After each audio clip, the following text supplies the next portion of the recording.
Welcome back, chefs. We have wrapped up our flour, so we're gonna go ahead and put that away and set that aside. And we're moving on to the rest of our ingredients. So you're gonna need your baking soda, salt, and your cream of tartar.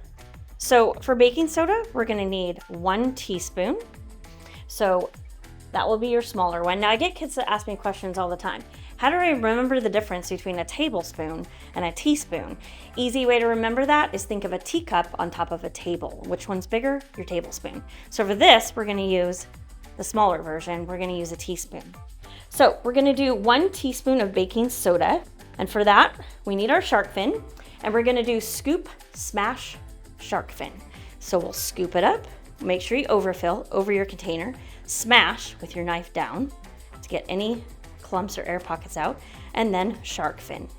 And we're gonna put that right on top of our flour.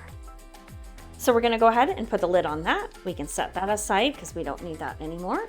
And we're gonna move on to our cream of tartar. So now, typically cream of tartar comes in this little tiny container, and it's really difficult for kids to measure in. So I like to kind of pour it into the bowl if you have smaller kids. So we're gonna need 2 teaspoons of this, same method that we did for baking soda. You're gonna scoop, overfill, smash, and shark fin. The only difference is we're gonna do this 2 times. Scoop, smash, and shark fin. Okay, now for salt, we're only gonna need a 1/2 teaspoon of that. So we're going to scoop it. We actually don't need a shark fin. You just give it a little shake until it's nice and level. And you'll add that right to your dry ingredients as well. So then we're gonna go ahead and take a whisk, and we're gonna whisk all of this together. Now we wanna make sure we get it all nice and incorporated together.